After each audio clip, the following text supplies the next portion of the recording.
제12장. 그때 헤롯 왕이 손을 들어 교회 중에서 몇 사람을 해하려 하여 요한의 형제 야고보를 칼로 죽이니 유대인들이 이 일을 기뻐하는 것을 보고 베드로도 잡으려 할세. 때는 무교절 기간이라. 잡음에 옥에 가두어 군인 내식인 네페에게 맡겨지키고 유월절 후에 백성 앞에 끌어내고자 하더라. 이에 베드로는 옥에 갇혔고 교회는 그를 위하여 간절히 하나님께 기도하더라. 헤롯이 잡아내려고 하는 그 전날 밤에 베드로가 두 군인 틈에서 두 쇠사슬에 매어 누워 자는데 파수꾼들이 문 밖에서 옥을 지키더니 호련히 주의 사자가 나타나매 옥중에 광채가 빛나며 또 베드로의 옆구리를 쳐 깨워 이르되 급히 일어나라. 하니 쇠사슬이 그 손에서 벗어지더라. 띠를 띠고 신을 신으라. 베드로가 그대로 하니 겉옷을 입고 따라오라. 베드로가 나와서 따라갈새 천사가 하는 것이 생시인 줄 알지 못하고 환상을 보는가 하니라. 이에 첫째와 둘째 파수를 지나 시내로 통한 쇠문에 이르니 문이 저절로 열리는지라. 나와서 한 거리를 지나매 천사가 곧 떠나더라. 여러분 반갑습니다. 오늘도 큐트레어는 기막힌 하루입니다. 본 말씀 사도행전 12장 1절부터 10절의 말씀입니다. 자, 오늘 큐티 본문을 보면 헤롯에 의해 예루살렘 교회에 큰 박해가 일어나게 되었습니다. 자, 그런데 우리가 이 사건을 보면서 한 가지 갖게 되는 의문이 있습니다. 그것이 뭔가 하니까 똑같은 박해의 상황인데 사도 야고보는 헤롯에 의해 칼로 죽임을 당하게 됩니다. 그런데 반대로 사도 베드로는 신비로운 주님의 도우심에 의해 철통 같은 감옥 속에서 구출되는 것입니다. 자, 여기서 우리가 질문을 갖게 되죠. 왜 우리 하나님은 똑같은 상황에서 어떤 사람은 죽게 하시고 어떤 사람은 살게 하시는 것입니까? 여러분, 야고보의 입장에서 본다면 하나님이 자신과 베드로를 이 차별 대우하신다고 생각할 수도 있지 않겠습니까? 오늘 우리가 이 야고보의 순교 그리고 이 베드로의 구출을 통해서 우리 인생의 가장 근본적인 문제인 삶과 죽음에 대해서 다시 한번 깊이 묵상해 보기를 원합니다. 여러분, 우리에게 삶이란 무엇이고 죽음이란 또 무엇입니까? 자, 먼저 첫 번째로 결국 모든 사람은 반드시 죽게 됩니다. 자, 오늘 1절 2절 말씀에 그때 헤롯 왕이 손을 들어 교회 중에서 몇 사람을 해하려 하여 요한의 형제 야고보를 칼로 죽이니. 자, 러시아의 대문호죠. 이 톨스토이의 작품 중에 인간은 무엇으로 사는가? 라는 작품이 있습니다. 그런데 거기에 이런 이야기가 나옵니다. 미하엘이라는 한 천사가 있었는데 그가 하나님의 명령을 어긴 벌로 지상으로 쫓겨나 구두 직공이 되어 일을 하게 되었습니다. 이 미하엘이 다시 천상으로 복귀하기 위해서는 하나님이 내주신 세 가지 질문에 대한 답을 찾아야만 했습니다. 자, 그런데 그 세 가지 질문 중에 하나가 뭔가 하면 사람에게 허락되지 않은 것은 무엇인가 였습니다. 자, 어느 날 한 부자 신사가 이 천사인 구두 직공에게 찾아왔습니다. 그런데 그 신사가 구두를 주문하면서 뭐라고 이야기하냐면 한 1년 동안은 절대 닳지 않은 튼튼한 구두를 만들어 달라는 것이었습니다. 그런데요, 이 미하엘 천사가 보니까 그 신사의 등 뒤에 죽음의 천사가 서 있었습니다. 그는 그날 저녁 신사를 데려가기 위해 찾아왔던 것이었습니다. 그런데도 이 신사는 자신이 오늘 저녁 죽는 것도 모르고 1년을 운운하고 있었던 것입니다. 이 모습을 지켜본 미하엘이 마침내 인간에게 허락되지 않은 것이 무엇인가에 대한 답을 얻게 됩니다. 그것은 바로 죽음의 날짜였던 것입니다. 여러분, 그렇죠? 우리 모두는 죽음의 날을 이미 받아놓고 사는 사람들입니다. 그런데 우리가 그날이 언제인지 모릅니다. 여러분, 심지어 그날이 바로 오늘일 수도 있습니다. 그런데 우리가 참 어리석은 것은 우리가 오늘 죽을 수 있음에도 불구하고 우리는 내일을 걱정하며 산다는 것입니다. 여러분, 그래서 성경 잠언서 27장 1절은 이렇게 말씀하고 있습니다. 너는 내일 일을 자랑하지 말라. 하루 동안 무슨 일이 일어날는지 내가 알 수 없음이니라. 여러분, 오늘 성경은 나에게 오늘 죽음이 임할 수 있는데, 그런데 내일을 자랑하는 것이야말로 쓸데없는 자랑이라고 하는 것입니다. 여러분, 또한 마태복음 6장 34절에서 예수님도 이렇게 말씀하십니다. 그러므로 내일 일을 위하여 염려하지 말라. 내일 일은 내일 염려할 것이요 한날의 괴로움은 그날로 족하니라. 자, 마찬가지로 오늘 예수님은 뭐라고 말씀하십니까? 오늘이 나의 죽음의 날일 수 있다라고 한다면 내일을 염려하는 것이 쓸데없는 염려라는 것입니다. 여러분, 그렇습니다. 모든 사람은 반드시 죽습니다. 그리고 심지어 그 죽음의 날이 바로 오늘일 수도 있다는 것입니다. 여러분, 그렇기 때문에 우리가 내일을 자랑하는 것도 또 내일을 염려하는 것도 매우 어리석은 것이라는 것이죠. 여러분, 바로 그런 의미에서 야고보가 오늘 죽은 것이 이상할 일이 전혀 아닙니다. 여러분, 오히려 우리가 진짜 이상하게 여겨야 될 것은 너무나 당연스럽게 나에게 내일도 있을 것이라고 그렇게 생각하는 것입니다. 많은 사람들이 나는 내일도 눈을 뜰 것이고 나는 내일도 살아있을 것이고 나는 내일도 일을 하러 갈 것이라고 그렇게 생각합니다. 그러면서 우리는 내일을 기대하기도 하고 또 내일을 염려하며 살아갑니다. 그런데 오늘 성경은 바로 그것이 진짜 이상한 것이라고 말씀하시는 것입니다. 여러분, 우리 인간 중에 나에게 내일이 있을 것이라고 장담할 수 있는 인생은 아무도 없습니다. 오늘이 우리 인생의 마지막 날이라고 해도 그것이 하나도 이상하지 않다는 것입니다. 여러분, 그렇기 때문에 우리 모든 그리스도인들이 반드시 가져야 될 건강한 삶의 자세가 있습니다. 그것은 바로 오늘만 살자입니다. 여러분, 우리 인생의 최대의 목표는 오늘만 사는 것입니다. 오늘 주어진 이 하루에 최선을 다해 나의 거룩을 이루면서 오늘 내가 해야 될 일을 생각하고 오늘 내가 해야 될 일만 하는 것입니다. 자, 물론 여러분, 그렇다고 우리가 미래를 계획하거나 대비하지 말라는 말이 절대 아닙니다. 미래를 계획하는 거 중요합니다. 미래에 대한 대비를 세우는 거 그것도 할 수 있습니다. 여러분, 그러나 우리가 반드시 기억할 것은 우리가 아무리 인생의 미래를 계획하고 또 준비한다고 해도 그것이 내 뜻대로 되지 않는다는 것. 이것을 인정해야 된다는 것입니다. 여러분, 그렇기 때문에 우리는 계획을 세우되 계획에 집착하면 안 됩니다. 얼마든지 그 계획이 무너질 수도 있고 이루어지지 않을 수도 있고 그 계획대로 되지 않는다는 것을 알아야만 하는 것입니다. 여러분, 생각해 보십시오. 정말 오늘이 내 인생의 마지막 날이라고 한다면 도대체 내가 10년 뒤, 20년 뒤에 계획을 짜느라 머리를 싸매고 계획대로 안 되면 어쩌나 근심 걱정하고 사는 것이 그게 다 무슨 소용이 있냐는 말입니다. 여러분, 그러니 오늘 우리가 집중해야 될 것은 바로 오늘입니다. 오늘 하나님이 나에게 허락하신 이 하루에 감사하십시오.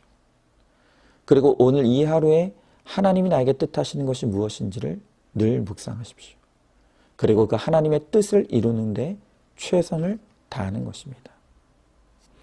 그렇게 살아가는 하루하루를 통해서 결국 하나님께서 우리의 인생을 최고의 인생이 되게 하시는 것입니다. 자, 한번 질문해 봅니다. 나에게 죽음이 정해져 있다는 것을 알고 있습니까? 바로 오늘이 그 죽음의 날이 될 수 있다는 것도 알고 있습니까? 내 삶의 주변에 일어나는 죽음을 이상한 일로 여기고 있지 않습니까?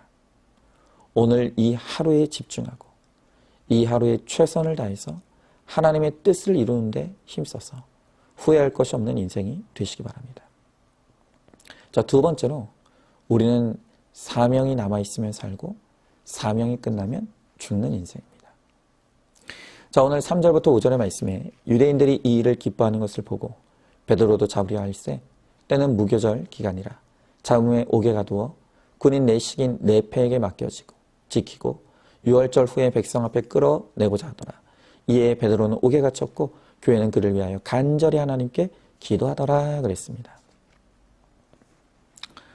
자, 여러분, 우리가 오늘 말씀을 보면서 왜 똑같은 사도인데 하나님이 야고보는 죽게 하시고 베드로는 살게 하시는지 우리가 그 의미를 지금 묵상하고 있습니다. 여러분, 물론 이 삶과 죽음에는 우리가 다 이해할 수 없는 매우 다면적이고 복잡한 이유들이 있음에 틀림없습니다. 여러분, 그러나 성경이 우리에게 가르쳐주는 성도의 삶과 죽음을 가르는 매우 중요한 기준이 무엇인가 하면 그게 바로 사명이라는 것입니다. 여러분, 많은 크리스천들이 정말 오해하는 것이 있습니다. 그것은 우리의 신앙의 목표가 구원이라고 생각하는 것입니다. 물론 그게 전혀 틀린 것이 아닙니다. 그러나 만약 우리의 신앙의 목표가 구원뿐이라면 우리는 이미 구원받은 우리는 살아있을 필요가 없습니다. 이미 구원받았으니 우리의 신앙의 목적이 다 이루어졌으니까 주님이 우리를 하루라도 빨리 천국으로 데려가셔야죠. 그런데 이상한 것은 하나님은 구원받은 나를 천국에 데려가지 않으시고 여전히 이 땅에 남겨두고 계시다는 것입니다. 왜죠? 왜 그렇습니까? 그 이유는 명확합니다. 구원받은 우리가 아직 이 땅에 할 일이 남아있기 때문입니다. 여러분, 우리에게 남은 그 일이 무엇입니까? 그게 바로 영혼 구원의 사명입니다. 여러분, 내가 구원받았음에도 불구하고 하나님이 여전히 나를 이 땅에 남겨두신 것은 나에게 남은 사명이 있기 때문입니다. 그리고 그것을 반대로 생각하면 이 땅에 나의 사명이 끝나는 바로 그날 우리는 죽음을 맞이하고 주님께로 돌아가게 되는 것입니다. 여러분, 그러니까 이 성도의 인생이라는 것은 사명을 위해 살다가 사명 끝나면 죽는 것, 그게 우리 인생의 본질입니다. 여러분, 오늘 성경을 보면 이 사도 베드로는 도저히 살 가망이 없는 상황 가운데 있었습니다. 자, 오늘 말씀을 보십시오. 헤롯이 베드로를 잡아 옥에 가두었다고 합니다. 그리고 군인 넷이 내조로 그가 도망가지 못하도록 24시간 감시했습니다. 그리고 그의 손과 발에는 쇠사슬이 묶여 있었습니다. 여러분, 누가 봐도 베드로는 살 가망이 없는 그런 형편이었습니다. 그런데 하나님께서 천사를 보내셔서 그를 감옥에서 꺼내어 주시고 살게 하셨습니다. 자, 여러분, 왜 하나님께서 베드로를 죽을 수밖에 없는 상황에서 건지시고 살게 하셨습니까? 그 이유는 명확합니다. 아직 베드로에게 사명이 남아있기 때문입니다. 여러분, 그렇다면 그 반대도 마찬가지죠. 하나님은 원하시면 얼마든지 이 야고보도 베드로처럼 살게 하실 수 있었습니다. 하지만 하나님이 야고보는 죽게 하셨습니다. 왜 그렇게 하셨습니까? 야고보의 사명이 끝났기 때문입니다. 여러분, 바로 이것이 같은 상황에서 베드로는 살고 야고보는 죽은 이유입니다. 여러분, 우리 주님을 보십시오. 요한복음 19장 30절의 말씀에 보면 예수님이 죽기 직전에 이렇게 말씀하시는 것이 기록되어 있습니다. 예수께서 신포도주를 받으신 후에 이르시되 다 이루었다 하시고 머리를 숙이니 영혼이 떠나가시니라. 여러분, 예수님이 죽기 바로 직전에 마지막으로 외치신 말씀이 뭐냐면 다 이루었다 였습니다. 여러분, 지금 예수님께서 다 이루었다고 하시는 이것이 무엇을 의미합니까? 그렇죠? 사명입니다. 그러니까 주님께서 지금 이렇게 말씀하시는 것입니다. 내 사명 다 끝났다. 그러니 이제 나는 떠난다. 여러분, 우리도 마찬가지입니다. 왜 나는 지금 살아있죠? 주님이 나에게 맡기신 사명이 남아있기 때문입니다. 우리가 구원해야 될 내 가족들이 있습니다. 내가 아직 살아서 교회를 위해 감당해야 될 직분과 역할이 있기 때문입니다. 또 내가 이 세상에 기여해야 될 나의 목이 아직 남아 있습니다.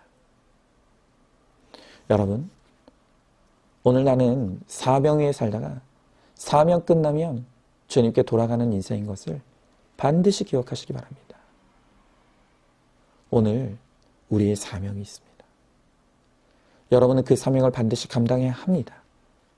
그래야 우리의 죽음의 날이 후회의 날이 아닌 기쁨과 감사의 날이 될 수 있을 것입니다. 자, 한번 질문해 봅니다. 오늘도 하나님께서 나를 살게 하신 분명한 이유와 목적을 알고 있습니까?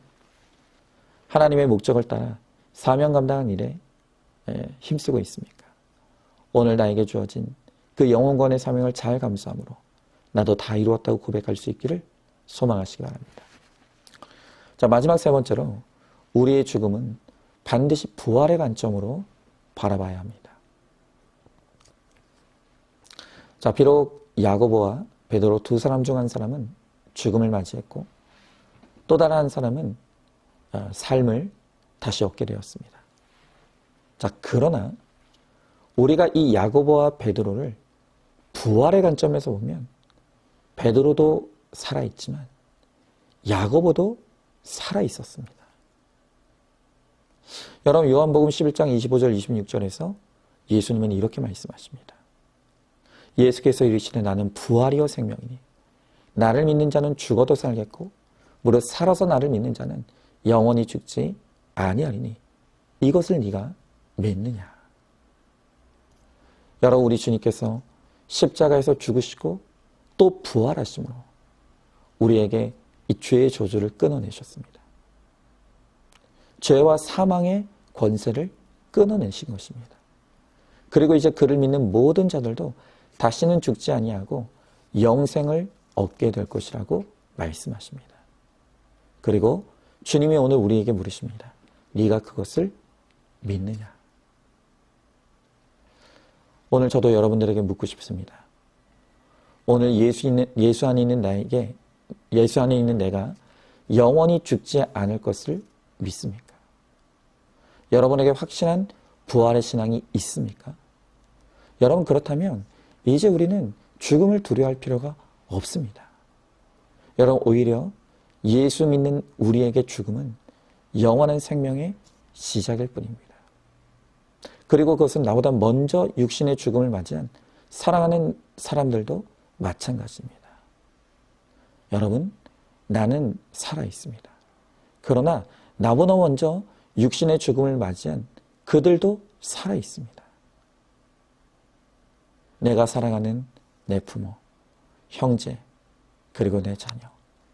나보다 앞서 육신의 죽음을 맞이한 그들은 죽지 않고 지금 살아있습니다. 부활의 주님께서 그 영혼을 받아내셔서 천국으로 인도하여 주시고 주님의 품 안에서 지금 그들이 살아 안식을 누리고 있습니다. 여러분, 그렇기 때문에 우리도 육신을 벗고 떠나는 그날 반드시 산자가 되어서 내 사랑하는 사람들을 다시 만나게 될 줄로 믿습니다. 여러분, 바로 이것이 부활의 주님을 믿는 우리 모두가 누리는 소망이고 기쁨입니다. 여러분, 그러므로 이제는 우리가 삶과 이 죽음을 바로 부활의 눈으로 바라봐야 합니다. 우리가 부활의 눈으로 우리가 그것을 바라볼 때 우리도 살아있지만 먼저 육신의 죽음을 맞이한 그들도 여전히 살아있습니다. 믿음 안에서 우리 모두는 영원토록 살아있습니다.